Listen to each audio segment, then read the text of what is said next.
మెదక్ జిల్లా రామాయంపేట మున్సిపాలిటీ పరిధిలోని శ్రీ పెద్దమ్మ జాతర ఉత్సవాల గోడపత్రికను ముదిరాజ్ సంఘం నాయకులు ఆవిష్కరించారు. ఈ నెల 29వ తేదీన శ్రీ పెద్దమ్మ కళ్యాణ మహోత్సవం కార్యక్రమం నిర్వహిస్తామని, సాయంత్రం ఆలయ ప్రాంగణంలో బోనాల ఊరేగింపు, ఒగ్గు కథ కార్యక్రమాన్ని కొనసాగిస్తామని తెలిపారు. అదేవిధంగా 30వ తేదీన అమ్మవారికి ఎడ్ల బండ్ల ఊరేగింపు, అన్నదాన కార్యక్రమం నిర్వహిస్తామని ముదిరాజ్ సంఘం అధ్యక్షులు పోచమల సిద్ధరాములు తెలిపారు. 2 రోజుల పాటు నిర్వహించే ఉత్సవాలను భక్తులు పెద్ద సంఖ్యలో హాజరై విజయవంతం చేయాలని కోరారు.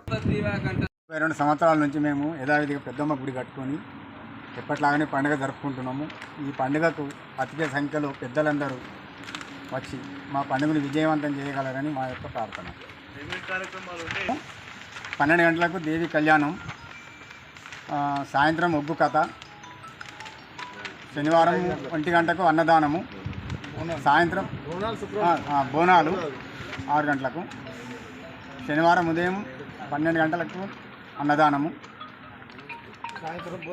ఒగ్గు కథ ఉంటుంది, ఒగ్గు కథ కూడా ఉంటుంది మధ్యాహ్నము శనివారం, సాయంత్రము బండ్లు 5 గంటలకు బండ్లు. 2వ వార్షికోత్సవం సందర్భంగా రామాయణపేటలో పెద్దమ్మ జాతర నిర్వహించడం జరుగుతుంది. 29వ తారీఖు ఉదయం 11 గంటలకు పెద్దమ్మ కళ్యాణం, సాయంత్రం బోనాల ఊరేగింపు, 30వ తారీఖు మధ్యాహ్నం అన్నదాన కార్యక్రమం, సాయంత్రం బండ్ల ఊరేగింపు. ప్రతి ఒక్కరు పాల్గొని ఈ జాతరని విజయవంతం చేయగలని కోరుచున్నాం. పెద్దమ్మ జాతర, పెద్దమ్మ కళ్యాణము 32వ వార్షికోత్సవం సందర్భంగా మన రామాయణపేటలో పెద్దమ్మ జాతరని అంగరంగ వైభవంగా నిర్వహించడం జరుగుతుంది. మార్చి 29వ తారీఖు నాడు ఉదయం 11 గంటలకు కళ్యాణం ఉంటుంది.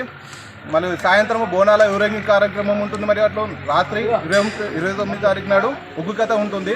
30వ తారీఖు నాడు మధ్యాహ్నం అన్నదాన కార్యక్రమము, సాయంత్రము బల్ల ఊరేగింపు కార్యక్రమం మరియు ఒగ్గు కథ కూడా ఉంటుంది. భక్తులలో అధిక సంఖ్యలో పాల్గొని ఈ కార్యక్రమాన్ని విజయవంతం చేయగలని కోరుతున్నాము. జై ముదిరాజ్. మరిన్ని అప్డేట్స్ కోసం మా ఛానల్ని సబ్స్క్రైబ్ చేయండి.